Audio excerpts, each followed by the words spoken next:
capable of being gracious in victory at times, turning the other cheek with those who have, his running mate is someone who once called him Hitler. Yep. There is forgiveness for people who fall in line, but I don't know why he tried to whisper that part. Let's take a closer listen and hear that last part. Just hear that last part. Called him Hitler. Yep. There is forgiveness for people who fall in line, but Hey, there you go. For people who fall in line. What happened to, all of a sudden the Republican Party is the party of, having these debates and being able to disagree with each other and talk it out until we come to some sort of conclusion.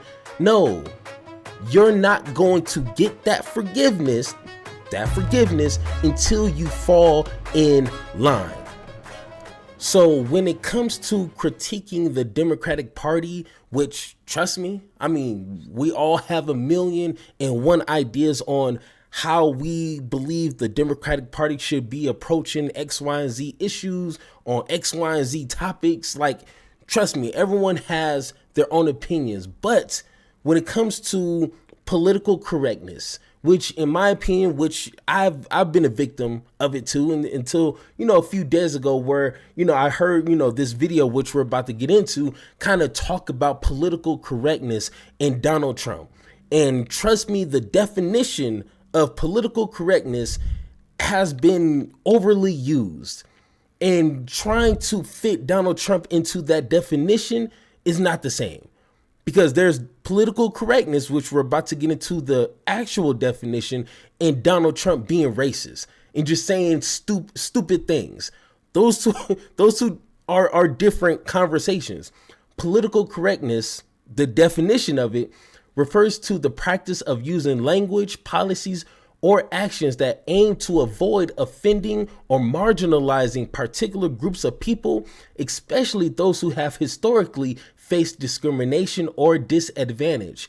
The concept is often applied to address issues related to race, gender, sexuality, disability, religion, or other identities.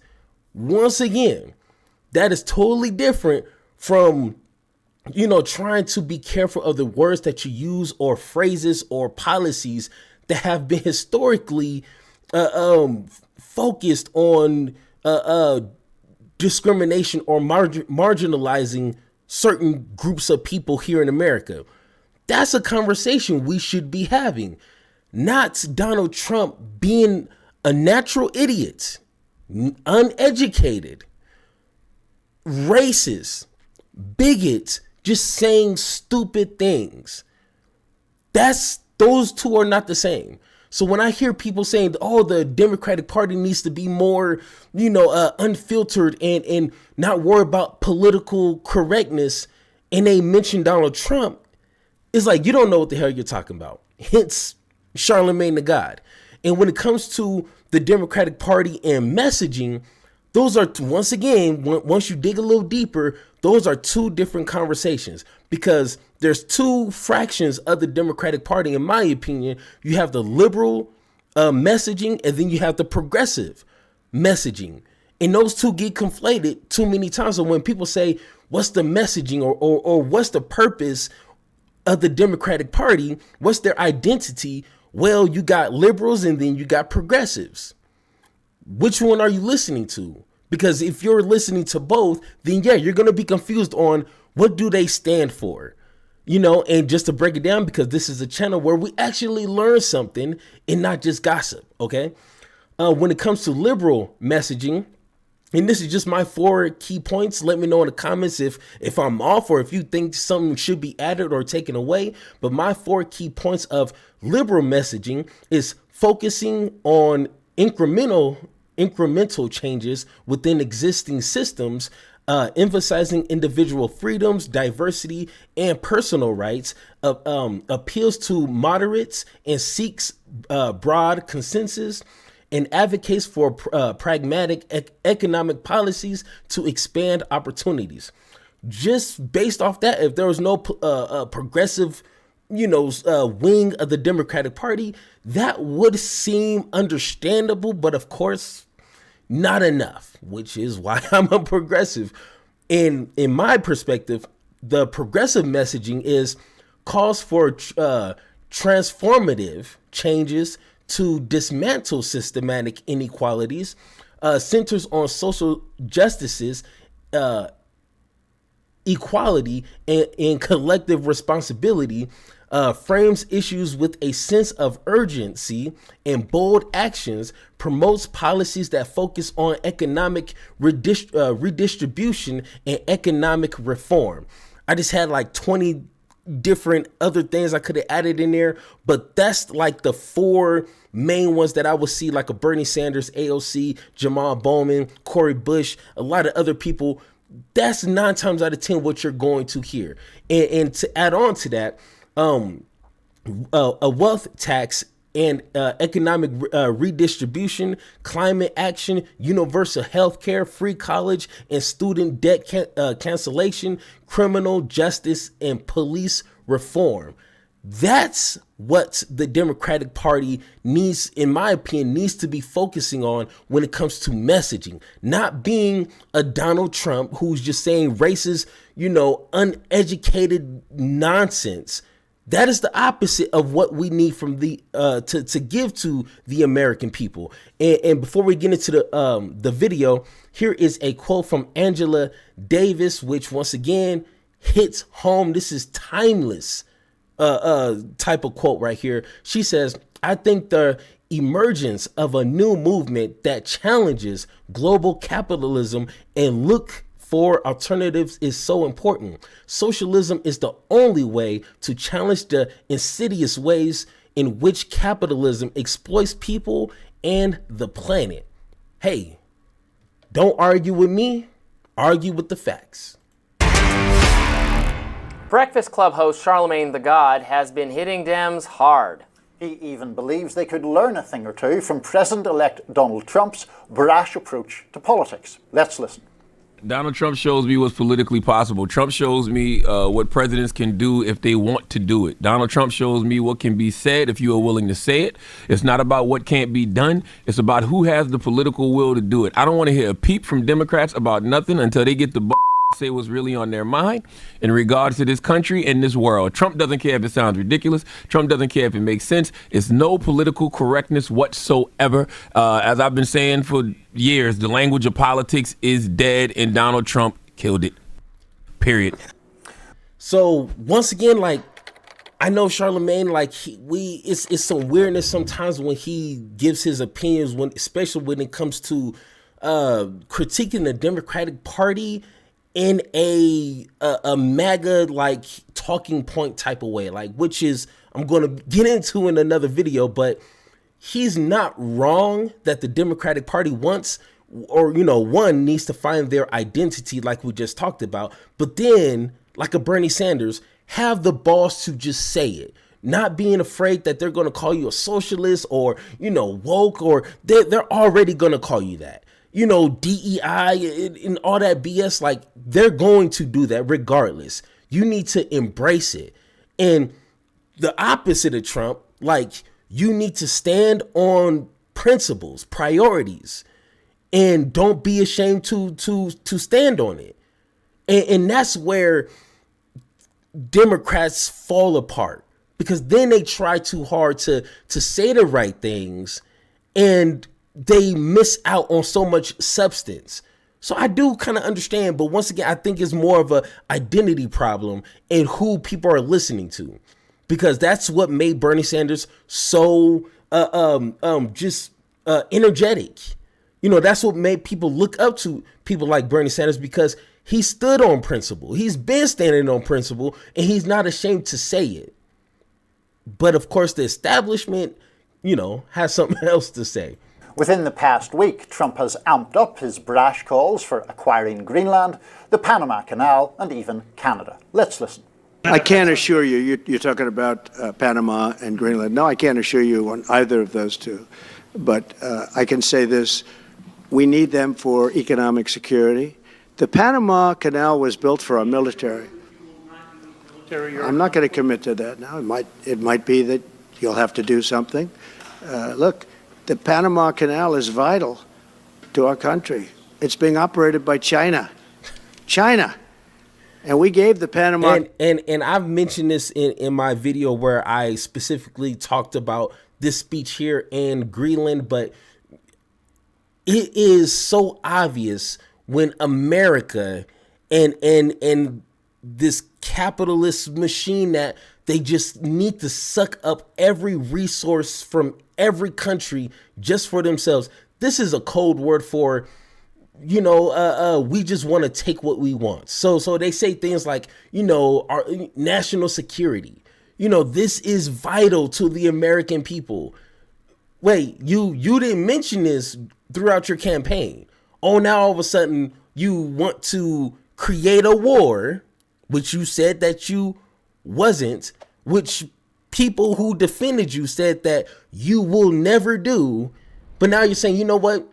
I mean, it only makes sense when this is vital to America's future. And he said China. And then he said China again, as if like that's a boogeyman word, like China, and we're all supposed to get scared. Ooh, China. So yeah, we need to just do whatever we need to acquire Greenland. I'm sorry, it's a bunch of BS.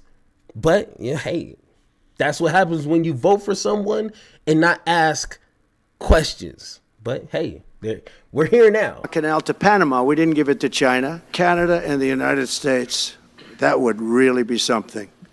You get rid of that artificially drawn line, and you take a look at what that looks like, and it would also be much better for national security. Don't forget, we basically protect Canada.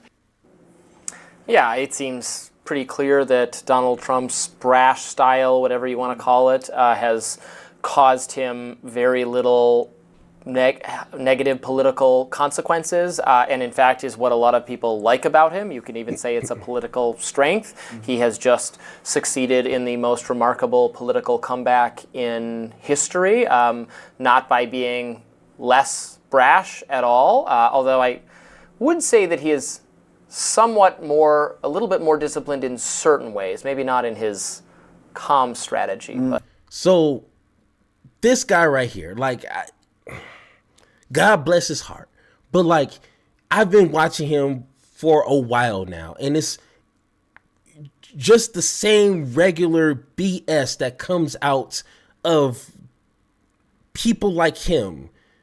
You try to defend something and you like have to like lower your standards. You know what I'm saying? Like, Trump isn't like some, hyper like intellectual individual to where like he knows how to speak to the regular common man. No, he is an idiot. And based off statistics, there's a lot of individuals who support Trump that have very little college experience, let alone even graduating high school. So to me, and I'm just being honest here, Trump is an idiot. He's a professional fool. Like he makes professional clowns look like clowns. Like, that's how professional of an idiot he is. And he speaks to the idiots. He speaks to the idiot inside of every person. And if you give into it, you'll find yourself like, well, I mean, he says crazy things and he might say some racist things. And, yeah, he probably shouldn't be saying that about women, but like, he's cool though. Like, you'll find yourself dumbing yourself down trying to defend Trump's dumminess, if that makes sense. And that's literally what he's going to be doing this entire video. But he is certainly capable of being gracious in victory at times, turning the other cheek with those who have, his running mate is someone who once called him Hitler. Yeah. There is forgiveness for people who fall in line, but I don't know why he tried to whisper that part. Let's take a closer listen and hear that last part. Just hear that last part. Called him Hitler. Yeah. There is forgiveness for people who fall in line, but there you go. For people who fall in line. What happened to, all of a sudden the Republican Party is the party of, having these debates and being able to disagree with each other and talk it out until we come to some sort of conclusion. No, you're not going to get that forgiveness until you fall in line. A little weird to me, but of course, if you're an idiot or you're trying to play the idiot, you're going to find yourself saying idiot things. And then you get people like me to come check you. So the big, bold idea, it's true that big, bold ideas like, acquiring Greenland somehow are not hurting him in the American people's eyes. And in fact, I would say that's appropriate because I think there is something... there's a kernel, or maybe more than a kernel, of wisdom in the idea of having more connectedness and trade with our neighbors. So acquire Greenland, he's getting a lot of support from his voters. But we were told that people voted for him because prices are too high. The economy, inflation, right? Remember those key things like, no, he's going to lower. Joe Biden didn't. So Trump, and he said he's going to lower. He's going to do X, Y, and Z. And what did he say? I don't know if I could do that. Like, it's almost impossible. But you think that starting a war, and he said, this idiot over here said, like, somehow acquire is one or two ways that's going to happen. And they clearly said, we're not selling Greenland. So what's the other way? So you're telling me people are voting for that? Oh, no. What I believe is when they talked about, the economy being in a wreck, gas prices, food prices is just too much. They didn't care about that. Because if they did, they'd be saying, hey, Trump, what are you doing? Don't worry about acquiring another country. Focus on America and get these grocery prices down. They're not saying that. You know why? Because they never cared. They fooled you and they fooled themselves. That's simple. So once again, the foundation was based on lies. So any conversation built on that is worthless. It's pointless at that point because nothing of truth, nothing of substance was ever there. So now we're here. Would this work for Democrats is the question. Charlamagne the God is saying that Democrats should be more unscripted, more politically incorrect, more trash talking. I think all that stuff, I think that's true. You could certainly increase your favorability with conservatives if you did that. John Fetterman is by far the most popular, Democratic figure, one of the most popular Democratic figures with Republicans, maybe not so with the progressive or the left. Right. So the question becomes, do you just lose people who are reliable Democrats who are turned off by that kind of thing? I think it's a little bit. I don't think the Trump style neatly exactly translates to Democrats. I don't actually think it neatly translates to anyone other than Donald Trump. I mean, you might remember back in the 2016 primary, I guess it must have been, Trump was doing his usual thing and Marco Rubio tried to take a leaf from his book and made some remarks that seemed to be suggestive about manhood. And it didn't go well for Rubio because it was perceived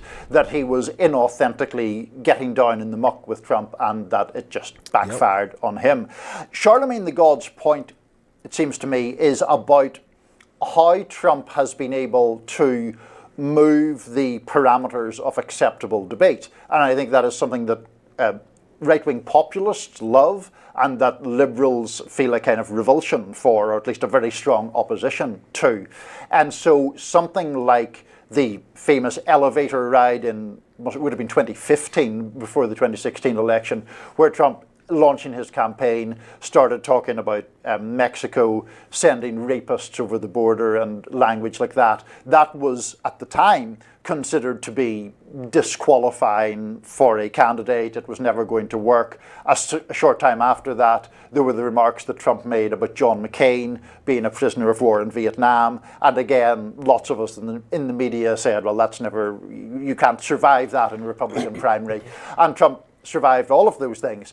The John McCain issue was a bit of a one-off, but the immigration debate and the rhetoric around immigration has plainly moved in Trump's direction, partly because of the force of his rhetoric. I think some of that rhetoric is highly dangerous, poisoning the blood of our country, for example, even as I think some Democrats have been caught too far to the left on immigration.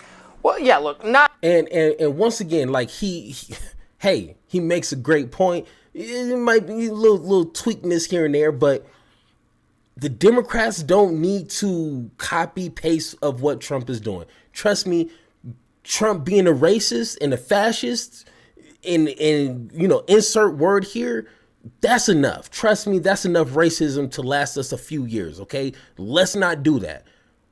But like I said at the beginning of this video, we just need, one, the Democratic Party needs to find their identity. Like, is a little confusing when you have a Bernie Sanders way over here and then you have a Joe Biden that's way over here. Like, people, in my opinion, since I started this YouTube 2 years ago, people want quicker change, not in increments. Like, that's what you give babies, toddlers. You give them a little food, but we grown now. And they're trying to, feed us with a baby spoon, or formula. It's like, no, we need some meat.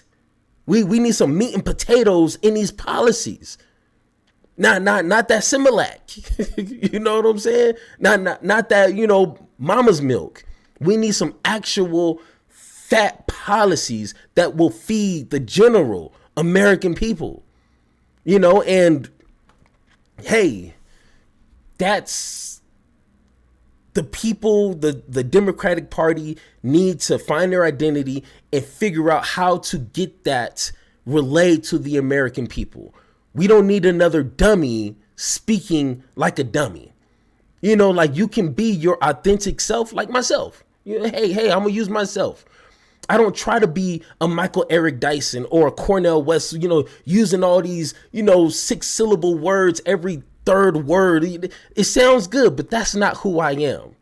I'm going to be myself, use, my realness and my honest self to try to get people to understand. And that's what the Democratic Party needs to do. And people are going to appreciate that, even if it's someone like a Michael Eric Dyson, where their vernacular is just spectacular. People will cherish that. But if you try to be someone you're not, people will see straight through that and they will call you out, and you won't pass go. You won't be collecting $200. That's it. And that's what a lot of people felt about Harris, Joe Biden, even Pete Buttigieg. Like, that is not you. And we don't want a politician. We don't want someone trying to be a politician. Be someone who is a politician, if that makes sense. And before we go, I'm going to end this with a quote. This is by Martin Luther King. Yes, he said, call it democracy or call it democratic socialism, but there must be a better distribution of wealth within this country for all of God's children. Yes, he said it best, and that's the rest right there. But once again, guys, if you agree or disagree with anything I said in this video, let me know in the comments down below, or hit that Discord button so me and you can have that one-on-one talk. And like always, let's have that conversation.